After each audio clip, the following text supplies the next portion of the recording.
You're listening to The Other Side of Weight Loss. I'm your host, Karen Martell, transformational nutrition coach and expert in women's weight loss and hormone health. If you are ready to go beyond diet and exercise, then tune in each week to hear from leading experts in psychology, nutrition, and spirituality as we explore the many avenues of what it really takes to lose weight and feel your best. I once thought that I was suffering from big penis syndrome, ladies. No, I did not have a penis at one time in my life, but I actually went to the doctor and I said to her, listen, I don't know if I have a case of big penis syndrome or if there is something wrong with me on the inside. Because at the time, I was seeing a guy that, he was quite large in that area. And every time we had sex, I felt like he was hitting the end of the road. Like there was something blocking, or he was just hitting something. And I thought, is he just so large that he's just hitting the end of the road there on the inside? So, but it was painful. So I had figured like maybe, I don't know, maybe there was something amiss on the inside. So I went to my doctor and I actually did say that to her, and she had a chuckle. And anyway, we did an internal, and what she actually discovered was that I had a huge blood-filled cyst the size of an orange on my ovary. Yes. And when they went in to remove the cyst through a laparoscopy, they discovered that I was riddled with endometriosis, which is, if you don't know what that is, it's scarring of the uterus. It can actually travel all over the abdomen as well. Like you can start getting scarring all over it, and it's endometrial tissue that's growing in the wrong place and not being shed. So it's extremely painful for a lot of women. It can cause infertility. It can cause extreme PMS, severe cramping. I luckily never had the severe cramping. I mean, I've met women that will vomit for days on end. Like when they get their period, they're vomiting and bedridden for days during the first bit of their period. So I kind of counted myself lucky in that department as far as endometriosis went. But I did have troubles farther down the road with conceiving my second child, because they discovered I had scar tissue in my fallopian tubes, and it was stopping me from getting pregnant. So they had to go in and clear it out, and I ended up getting pregnant. So point of the story, ladies, is I was extremely estrogen dominant and always have been. And I know this because I remember when my mom put me on birth control pill at a young age because she wanted to help with my periods because I used to bleed too much. She put me on the birth control pill and it made me go crazy. It was an estrogen-based birth control pill, so it had high amounts of estrogen in it. And so here we were just like adding fuel to the fire. I gained 15 pounds within like 6 months of being on birth control. And this is, I'm 14. I don't even think I was 14. I think I was about 15. Yeah, about 15, because I remember in between that time when I went off of it was when I, like, as soon as I went off the birth control pill, I lost all the weight. But it was one of the really heavier times that I ever was, as far as like my body frame at that time. It was quite a bit of weight. If you saw a picture of me, you'd be shocked, because even though I weigh much more now, at the time, that amount of weight made me look quite overweight. My face was extremely round, but not only did it make me gain a lot of weight very, very quickly, it made me feel extremely sick. And if I missed the birth control pill by an hour, like I had to take it at the same time every day, if I missed it, I would vomit. So like, what the heck? And I felt like I was going crazy.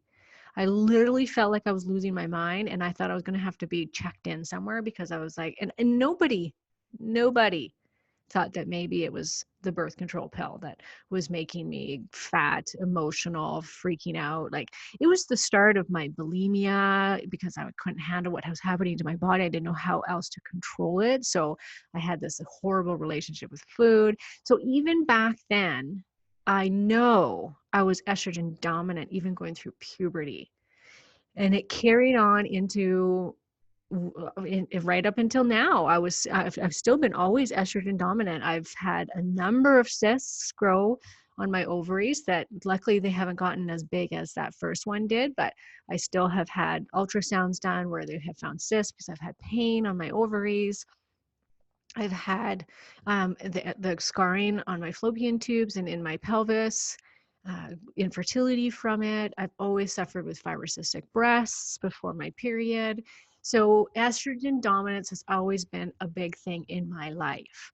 And today I want to talk to you guys about estrogen dominance because right now, I would say that majority of women are suffering, and even pubescent girls are suffering to some degree with estrogen dominance. And I know that that's a bold statement to make, but I just, unless a woman is like really into menopause, when I do hormone testing, estrogen's always too high in comparison to their progesterone, which indicates estrogen dominance.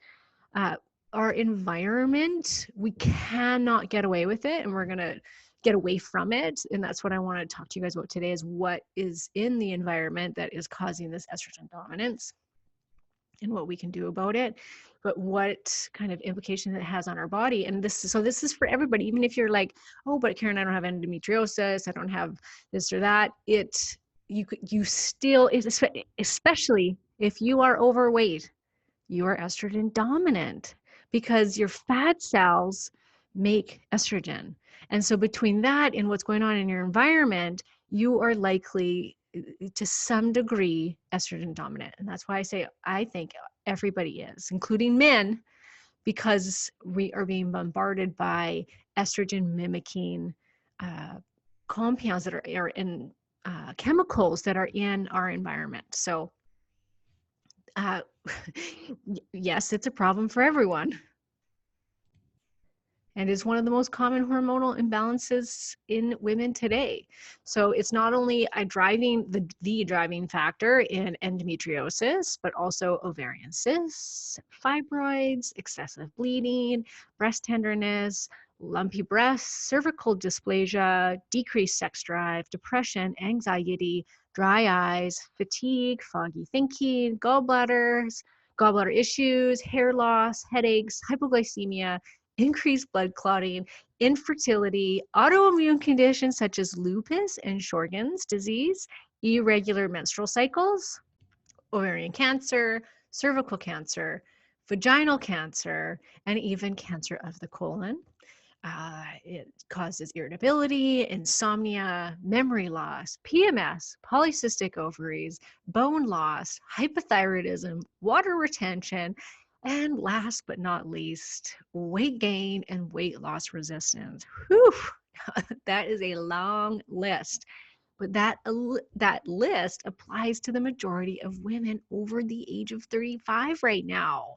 Did you not just go like, check, check, check, that's me, I've got that, I've got that, I've got that?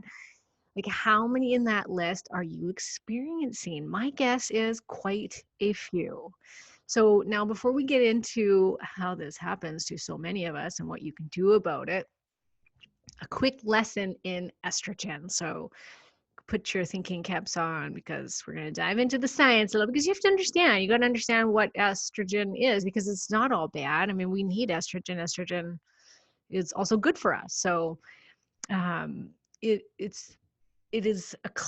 estrogen itself, when I say estrogen, it's actually a class name, the class name for a large group of compounds with estrogenic properties. You're like, what? So basically, it's an umbrella. So for many different types of estrogen, and the three major human estrogens are estradiol, estrone, and estriol. Okay, so thanks to these estrogens, we become women. We develop the breasts and pubic hair as well. It is an essential part of fertility and maintaining menstrual cycles and, of course, pregnancy. So without it, we couldn't get pregnant. We wouldn't be women. We wouldn't be able to just no breasts, nothing. Like we would not be women. So we like estrogen, just not too much of it. A primary role of estrogen is to control the growth and function of the uterus. Can I say uterus today? Uterus. Specifically, estrogens create the proliferation endometrium, or the blood-rich lining of the uterus. I cannot talk. Oh my gosh. Let's try that all over again. Okay, specifically, estrogens create the proliferative endometrium, or the blood-rich lining of the uterus, preparing it for pregnancy, which you need to understand for when I tell you about the solutions to estrogen dominance later in this episode. All right, that was better. So without estrogen, we wouldn't be women. We would not be able to procreate. When estrogens begin to fall in perimenopause, we experience the things like hot flashes, dry vagina is a big one. That's estriol. When estriol goes down, we tend to get a thinning of the vagina wall, and it also dries out. Yeah, not fun. Uh, Estrogen helps the production of collagen in the skin. So when we drop in these estrogens, that's actually when you start to see women aging. When your skin starts to get more wrinkles and the skin starts to thin, that is a sign that your estrogens are going down. So we do, like I said before, we want our estrogens, right? We don't tend to see that though until women are finished having their cycle, right? So that their periods could become quite irregular, or when it's completely absent, we know that estrogen's low.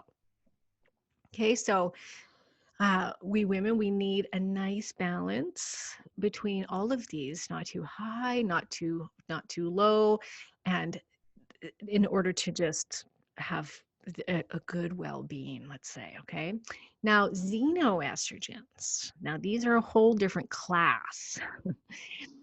Xenoestrogens are found in our environment from things like petrochemical products such as plastics, herbicides, pesticides, soaps, clothing, industrial products, and countless other manufactured goods. It's when you think about that. So plastics, like how much plastic do you have in your house or in your environment? Herbicides and pesticides, well, that's on all of our food, even organic food. Just because it's in the air so much, right?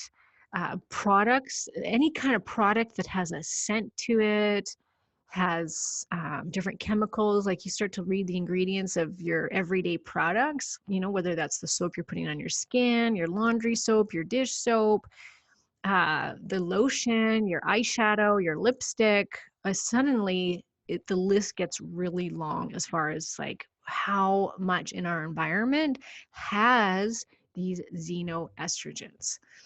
They're literally everywhere, and no matter what you do, you'll always have some degree of exposure. And we'll talk about that later on, but I don't know how to minimize that. But thanks to these xenoestrogens, we are very prone to estrogen dominance. But that's not the only contributing factor. So not only is it in our environment, there's many other things that are creating this epidemic of estrogen dominance right now. Our diet, of course, plays a significant role. Commercially raised animals, cows, pigs, chickens, are injected with growth hormones to make them bigger and faster or increase milk production. Plus, any pesticides, herbicides, and fungicides sprayed on the animal feed are full of xenoestrogens, which also gets into the meat and into us.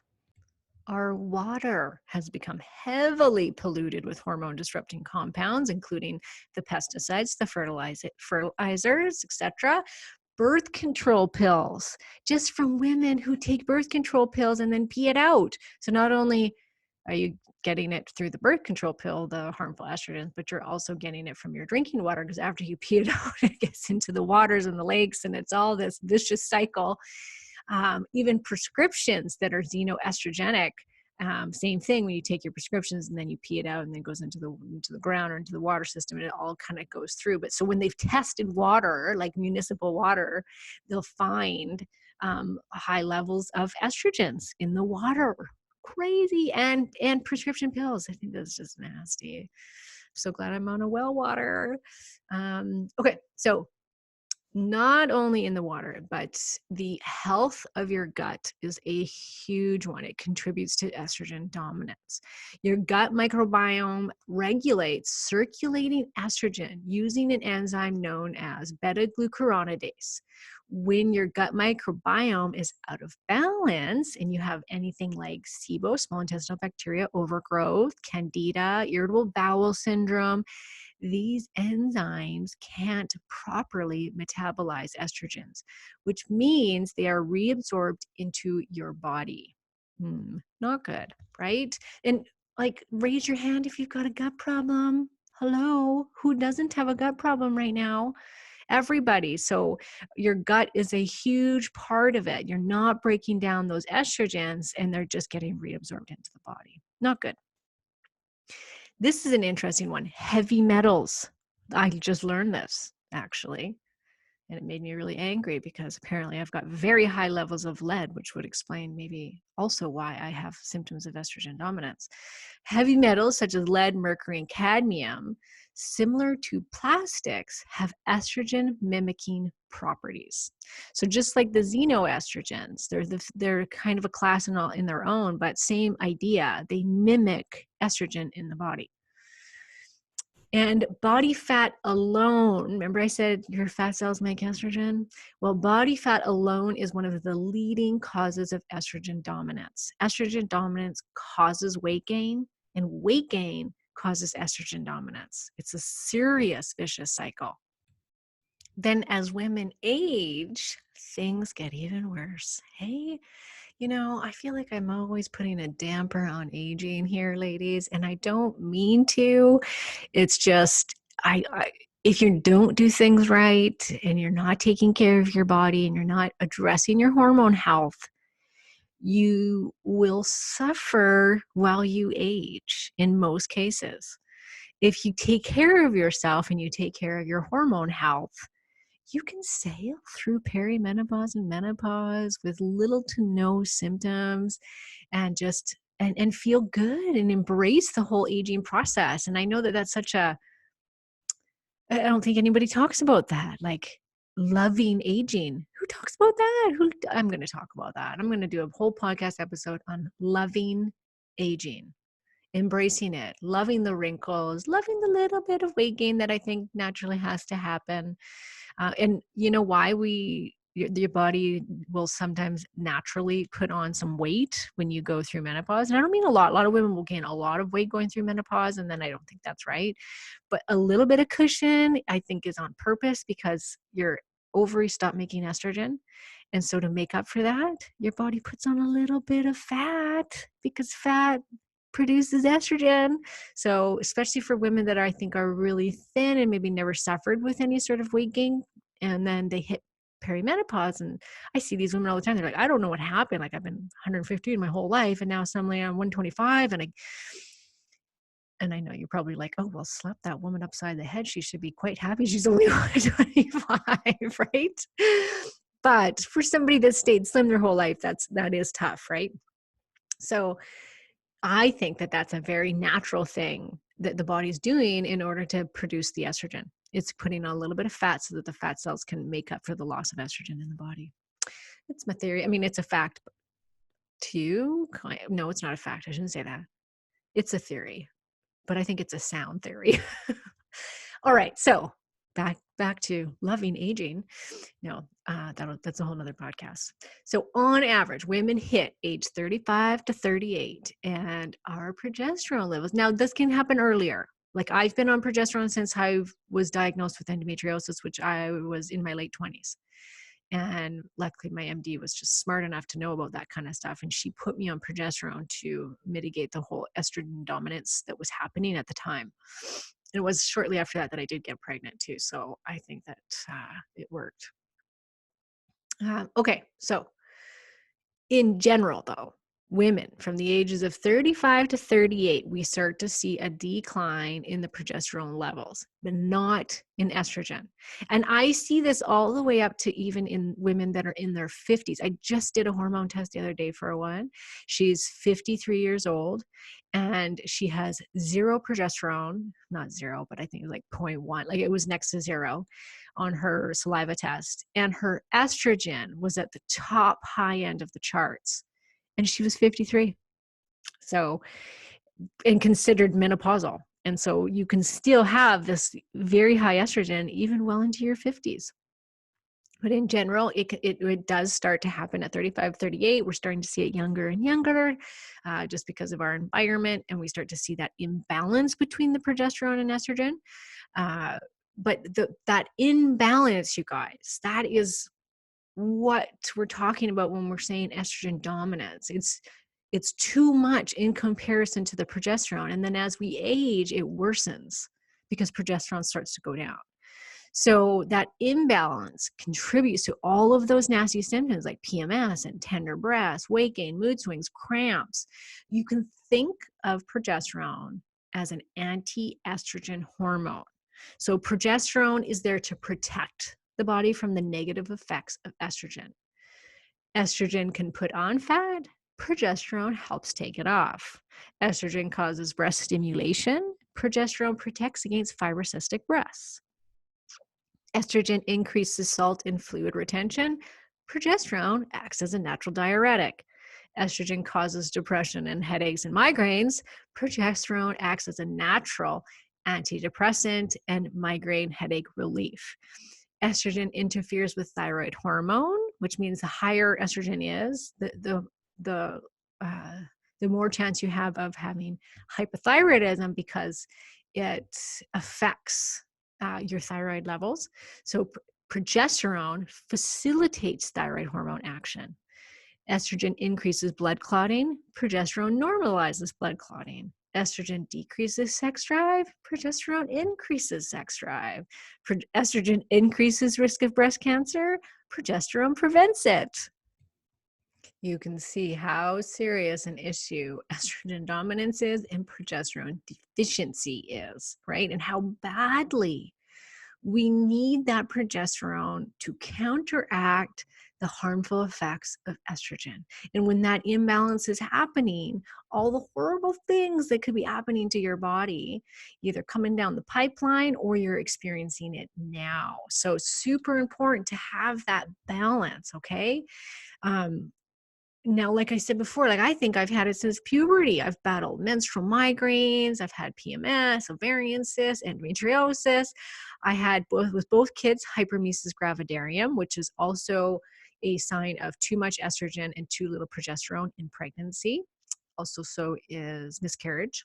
Like if you have if you miscarried, it's one of the number one reasons for miscarriage is deficiency of progesterone. So I've had thyroid issues, which is, like I said, related to estrogen dominance.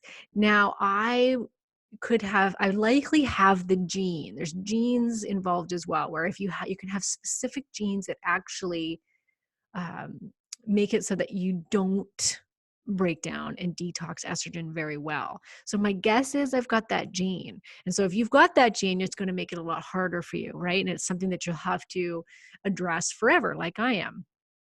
Now, it doesn't matter who you are, though. I think that we all, as women and men, have to be addressing this. We have to, like for men, we're seeing all the male boobs come out, right? I know my husband's got it a little bit. We won't tell him I told you. But he actually is much better now because he quit drinking so much. So alcohol is also a promoter of estrogen for men and women. But men, when they're drinkers, you'll see a lot of the man boobs happening. But just in general, they can get it just because we've got so much estrogen in our environment. So for both men and women, it's really important to always be addressing the estrogen dominant world that we're living in and doing everything that we can to detox it, not only from our bodies, but also from our environment. So first and foremost, of course, diet. We always have to talk about diet on this podcast. There's lots you can do with your diet, so much, right? That makes such a big impact. Eating cruciferous vegetables is one of the big ones. So cruciferous vegetables contain a compound called indole-3 carbinol, which is further broken down into D-indole methane, DIM, DIM for short. This helps to detoxify excess estrogens. Now, these are like your broccoli, your kale, your cauliflower, all of these vegetables, better if they're cooked, and then it's easier on your thyroid. So steamed, roasted, etc., are great. So I just always, like every single time I go to the grocery store, I always get cruciferous vegetables. There's never a time that I don't. I eat a lot of cauliflower and broccoli, especially, not one for kale. Can't say that I like that one a little bit, actually. But all the rest I do really quite like. So I just rotate through them. So I always make sure they're in my diet and in my kids' diet. Now, vegetables in all forms will help detoxify estrogens because their fiber content. Fiber helps bind to estrogen and excrete it via the intestinal tract, and so that you poop it out, ladies. And it also helps to prevent reabsorption of the estrogen. So fiber is key, and I'm talking like 30, like I always say they recommend 25 to 30 grams, which is kind of challenging on a paleo primal based diet, keto based diet, because you look at what 4 cups of lettuce is. I think it's like 4 grams of fiber. So it's not much. You'd have to eat a lot of lettuce, which I think is hard on your digestive system then. So for a lot of women, if you feel like, oh, I'm really suffering from estrogen dominance, or you've had your hormones tested and you know that you are, taking a fiber supplement is a good idea. So you're not having to eat so much roughage, because that could really hurt your stomach. Like you can't, like, how much broccoli can a woman eat, right? Like, we're not going to eat pounds of broccoli every day. So taking a fiber supplement is a good idea. And it's kind of finding which ones work best for you, because I find some really irritate people. And then, so it could be like psyllium, it could be, lose my train of thought. Acacia is another one. Inulin is another one. Those ones are great because they don't taste like anything. You can mix it into water, unlike psyllium, which is like you're drinking like mud or something. It's disgusting. Metamucil probably is not my first pick, but it is a fiber supplement. But yeah, go to your health food store and ask them. Try different ones. Most health food stores have like a 2-week return policy. So try out, one and see how and make sure you don't get any bloated. Just start with a really small amount and work your way up. And just aim for roughly between 25 and 35 grams a day of fiber. And I think that that's suffice. Now, conventional meat should be avoided. Let's not forget that. If grass-fed organic beef, from your farmer, your rancher, your local rancher, is of course ideal, and this is what we want, but it costs a bloody fortune, and I know that. So if all you can do is buy hormone-free, ladies, then do it. Like I get the one that's at Superstore. It's antibiotic free, it's hormone free, and then I buy grass-fed beef, like, so that's for my chicken, and then I buy grass-fed beef from a local butcher that has grass-fed beef for a good price. And so I buy big bags of it at one time. And for the rest of it, I try and just do antibiotic and hormone free. And that's what you can do too. Almost all grocery stores have that option now. And it's a little bit more, but it's nothing compared to what organic grass-fed is like off the shelf. Like I understand it's ridiculous.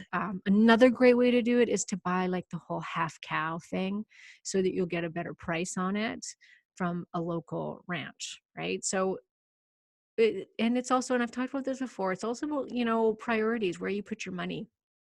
What's more important, your health or the new car or whatever, right? Like you should have a budget that's higher for your groceries than you maybe normally would have before, so that you can include these healthy foods that don't have all the chemicals and hormones in them.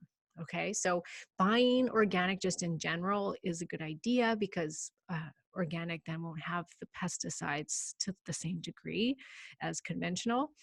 If you can't afford that, then I would look at the Dirty Dozen Clean 15 list, and you can just Google it, and it'll tell you kind of what the vegetables and fruits are that have the highest amount of pesticides on them that you will want to try to buy organic. And then they have the ones that, the Clean 15, which are the ones that you don't have to bother buying organic, because they have a very low amount, because pesticides in all forms are xenoestrogenic. There's also phytoestrogens, you guys, that you want to avoid. Now, phytoestrogens are things like soy. So it's a plant estrogen. So we've got the xenoestrogens, which are chemical, man-made estrogens that mimic estrogen in the body. Then we have phytoestrogens, which are plant estrogens, which are in things like soy and flaxseed, that are still mimic estrogens in the body. Now, I recommend soy. No, I don't recommend soy, because most people, you would have to eat like tofu, organic tofu, not soy milk. Soy milk is like undigestible in the human system. It's horrible for you. But they're like fermented soy. Sure, if you're in menopause, great, or you have a healthy diet and you want to put that in occasionally, okay. But we're talking hundreds of thousands of micrograms in soy. Like soy and flax top the charts when it comes to phytoestrogens. So minimize them. Flax is kind of, I'm on the fence about flax. I love flax. I eat flax. I put them in my meal plans, because flax is also just like pure fiber. So I wonder if it counteracts that, right? Because if it's high fiber, it's going to help detox, and it's been shown to help detox estrogens. It's also plant estrogens, which are better for you. So as long as I think you're not pounding it back every day, then I think it's beneficial. If you were super estrogenic, no, I would say avoid it for the time being, until you've detoxed some of those estrogens out. So yes, you want to avoid things like soy for sure. Grains in general, they're heavily sprayed. They're also, the environment that they're stored in, they're stored in these big silos that breed a fungus called, I'm not going to say this right, zearalenone. Zearalenone. Don't even try, Karen. Zearalenone, which is a fungus that's estrogenic. And so this fungus breeds in these big silos, in these grains, and then these grains are fed to our cattle, which then come into us. But also the grains that we eat, they're also just heavily sprayed with GMO and all these other fungicides, pesticides, fertilizers, that are all estrogenic.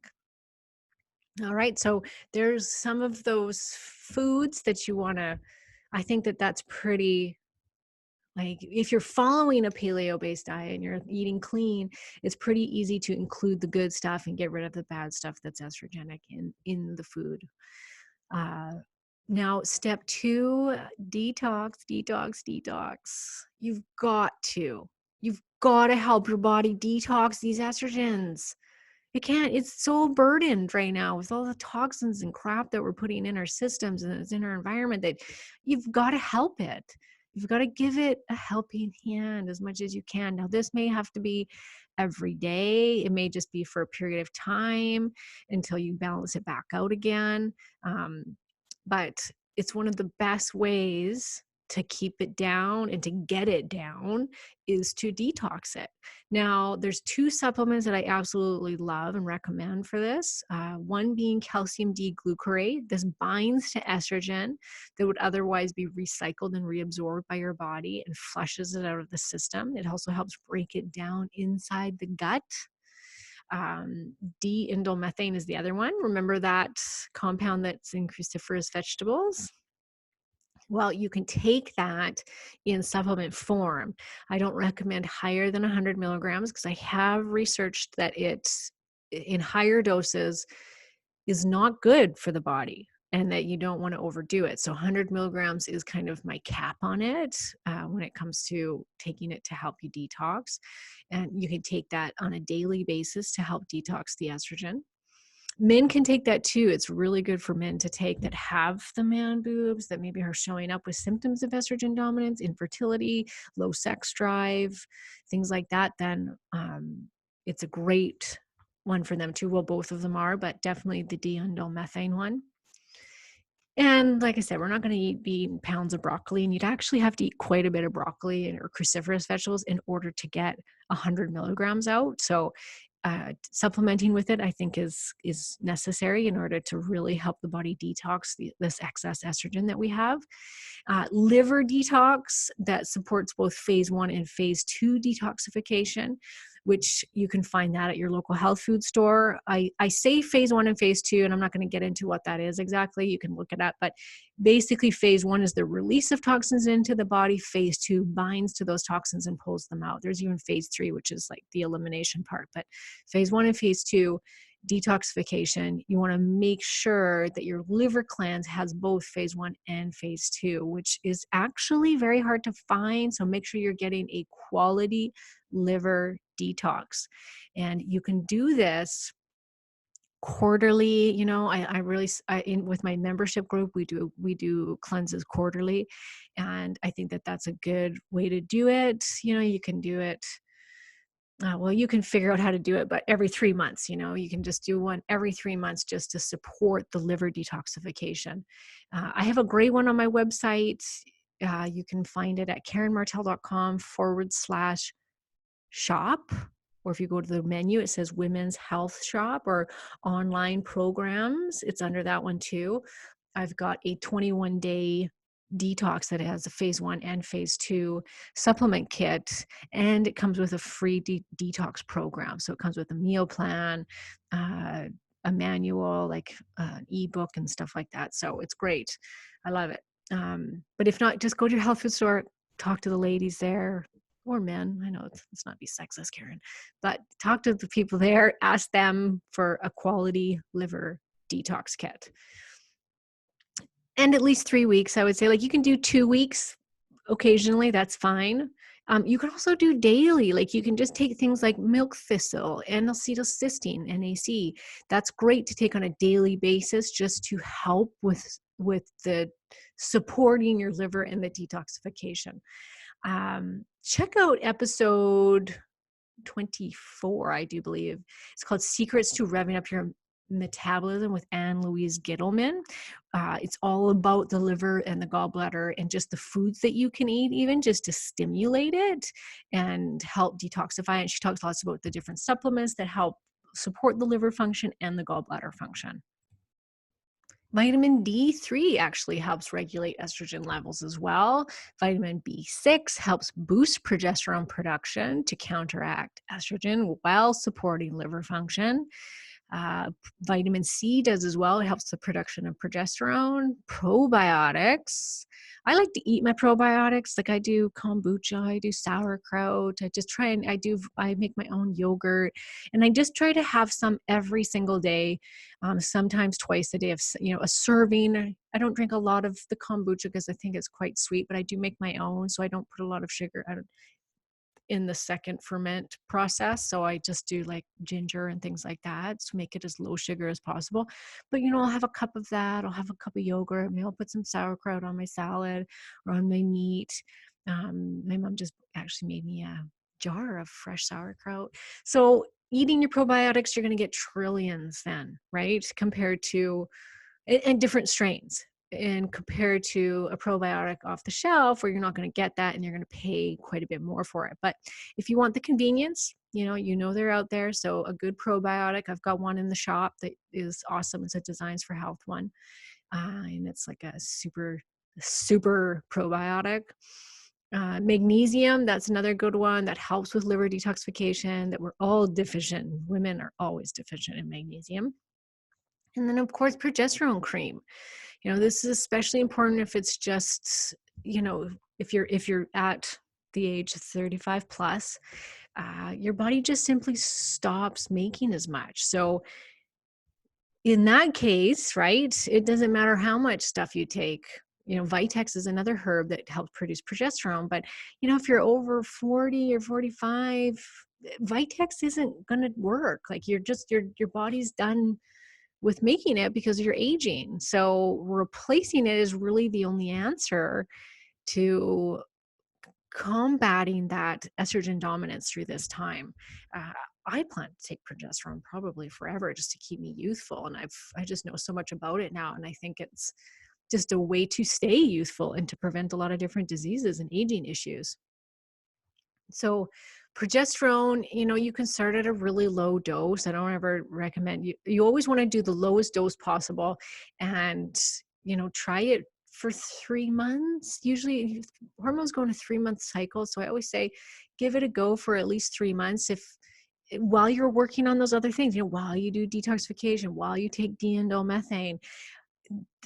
try it and use it as like a little Band-Aid while you're getting the rest of it in place, these supplements in place, and helping to detoxify the body.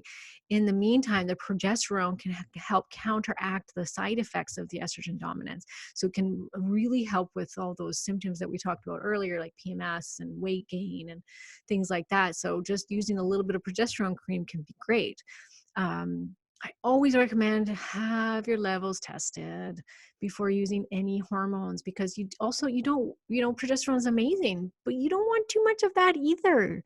You don't want too much of any hormone, right? You want the balance. You want what's appropriate for your body to function properly. And that's going to look different for all of you. There's no blanket, like, this is how much you need, because we don't know. You don't know until you've tested.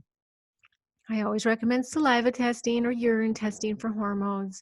I do offer saliva hormone testing, so you can get that in the shop as well, or you go online and it just says, if you look on my menu, it says hormone test kits. You can check that out. Comes with a free 20-minute interpretation session where I'll tell you what, supplements and lifestyle recommendations I can give you depending on what your hormone results are.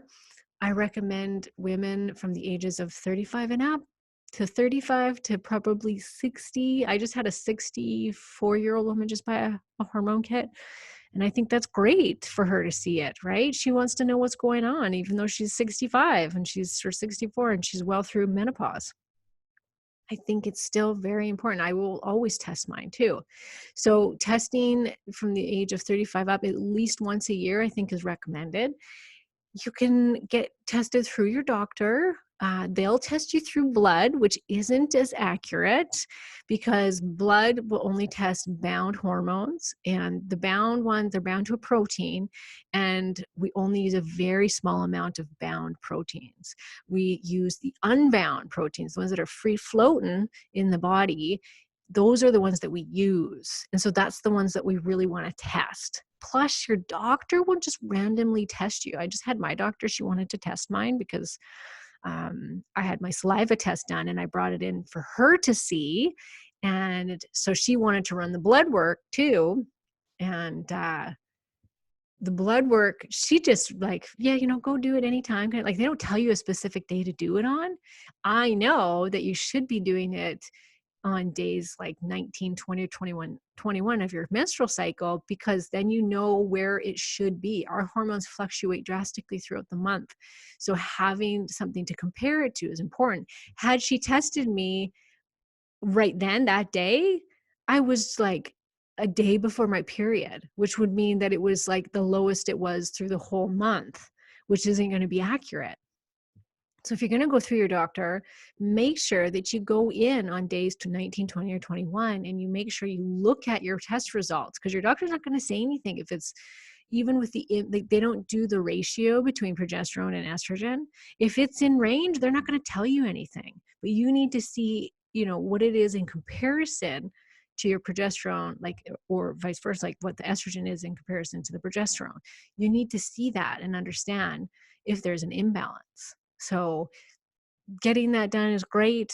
It's better than nothing. So if that's all you can do, then do that. You can also test your hormones through any naturopathic doctor, functional medicine doctor, other nutritionists. I don't care. Like, you don't gotta buy it from me, ladies. Of course I want you to, but I just want you to test your hormones, because it's such a great window into what's going on. And if you haven't already, I have a hormone quiz on my website, and it's as accurate as I can make it. But I can't tell you how many times women are like, it seems to me like I have every imbalance. When they take my quiz, they're like, I think I've got every imbalance. How is that even possible? And it's like, well, that's because there's so many imbalances that mimic each other. So instead of guessing, you should just be testing. Like, if you come up with that, where you're like yes to all those symptoms, no matter what hormone imbalance it is, that just screams like, please go get your hormones tested, because there's a serious something going on in there. So it's better to find out exactly what it is, because you're going to take different precautions. You're going to do different things, different supplements, different bioidenticals, depending on what's going on with those hormones, right? So you can go take the test. It's a great place to start is with the quiz. It's totally free to do it. So if you just go onto KarenMartel.com, it's right there on the front page. Just click on it and you can take the hormone quiz. But yeah, from there, you may want to back up and pay for a kit. All right. And you can do it in the comforts of your own home, which is great. Like, you just send it in and the lab emails you your results. It's pretty easy. You don't have to go to your doctors, nothing. All right. The last but not least is detox your environment. I want you all to go listen to episode 6. I'm going to put the link in the show notes. It's called Estrogenics Are Making Us Fat, Sick, and Infertile with Dr. Anthony J. Grab a copy of his book called Estrogeneration. I loved this book. I loved this interview. It was one of my favorite interviews, just as far as knowledge went. I just wanted to keep picking his brain. He's a good speaker, very, very knowledgeable in estrogen and what's happening in our environment. And his book is actually really easy to read, and it's funny, which you wouldn't think so, right? You would think it's kind of a science-based, and he really dummies it down for everybody to be able to understand, myself included, which I really appreciated, right? Like, he explains the things very well so that you can understand it. So it is worth the read if you feel like you want to jump a little bit more into this. But start with the episode. The interview that I did with him is great. And he talks about what's in our environment, what to watch out for, and what you can do. But the big offenders in our environment that you can do like today, or at least start picking away at, are plastics. You want to get rid of all the plastics and replace it with glass. I've done that now in my house, and I'm so happy. It took a little while, right? I just started throwing out containers. As soon as they didn't look very good, the plastic container, bam, I threw them out, and I've replaced them all with glass now, which I highly recommend. All my bowls are glass. I don't use any plastic anywhere as far as that goes. Artificial scent. Now, this isn't a problem for me either, because I suffer with migraine headaches, so I cannot handle any artificial scent of anything. So laundry soap, ladies, get rid of the stinky laundry soap and the dryer sheets. Oh God, they drive me crazy. That smell drives me crazy. Once you get rid of it, because you'll think, oh, but it smells so nice. Once you get rid of it, you will never go back. I promise you. Like, I will make a bet, $100 bet. You will not go back to it once you get rid of it, because suddenly, once you get rid of it, after a while, you become like oversensitive to those chemical smells, and it's like you've It's like you're numb to it when there's so much around you, and then you get rid of it, you can't bring it back in because it just smells horrible to you.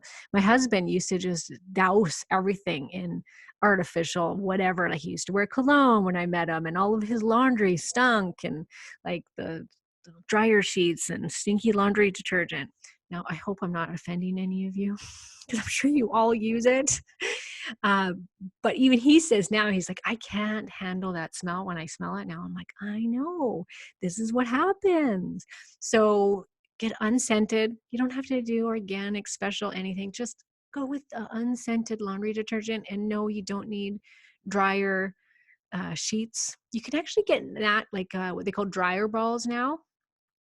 And they're like little wool balls, and you can drop essential oil drops on them and dry your clothes with that. And then your clothes will smell like lavender or whatever you use. So you could do something like that if you want that smell in your clothes. Great, do that. Um, Anything perfumed. So we're talking body soap, hand soap, cream, lotion kind of things, right? Perfumes, makeup. My son picked out makeup for me last Christmas that they scented like chocolate. And this is a 5-year-old. Okay. He went shopping with his dad, and they know I like makeup. So he wanted to get me he picked out this makeup palette all by himself, and I can't wear it because it smells like chocolate and it's disgusting. So anything with a fake perfume smell or has been fragranced, Scentsy candles, air fresheners, all of that's got to go. Like those are your big offenders that are so easy to replace nowadays. Like you can go, like my sister-in-law, she knows I'm all into this. So she messaged me. She's young. She's in her early mid 20s. And she used to be really into like the Scentsy stuff. And then so she started getting into essential oil smells, and now she can't handle anything perfume. So she messaged me the other day. She's like, what do you use for cleaning products? Because I'm looking at these cleaning products, and she sends me this link. She's like, I just can't afford these. These are so expensive. And I was like, look, and I took a picture of my cleaning products.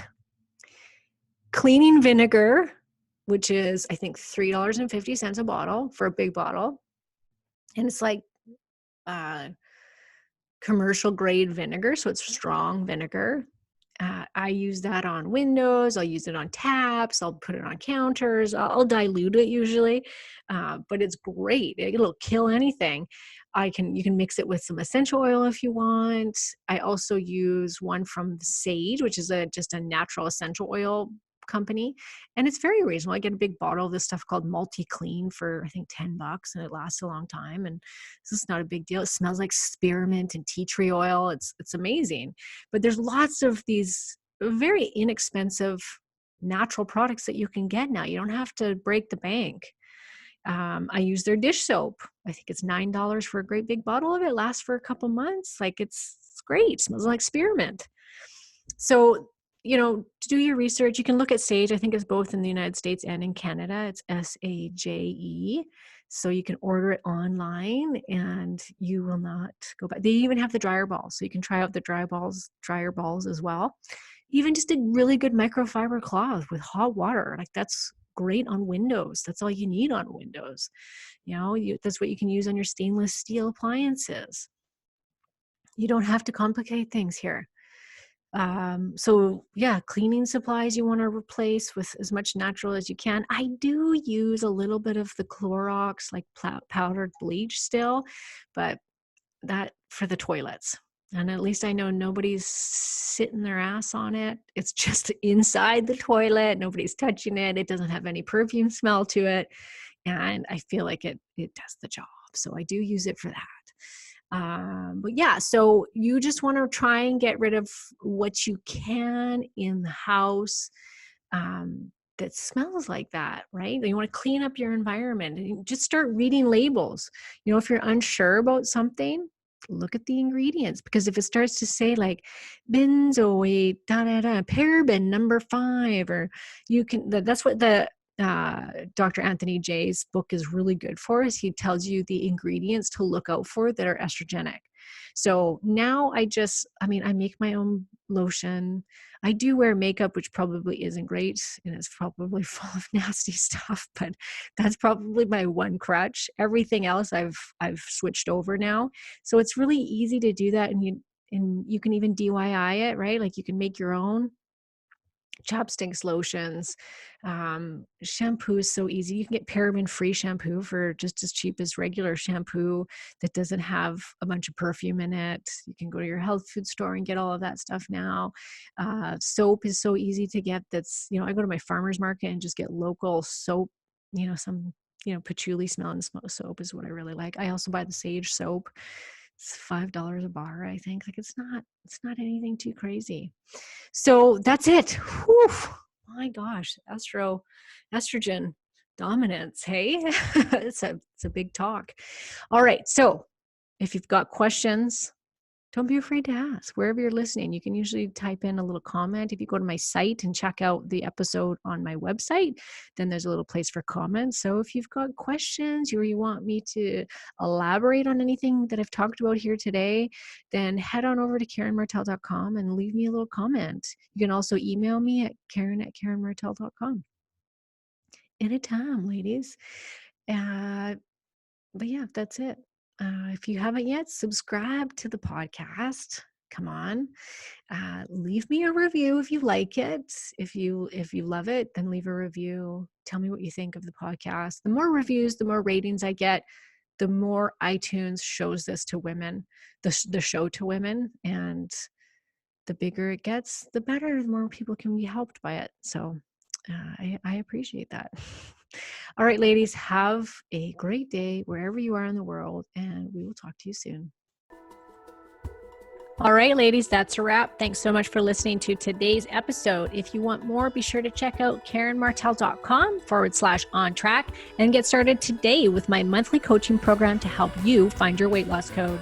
Be sure to leave me a review on iTunes and subscribe to my channel so you never miss an episode. Till next time, ladies, have an awesome week.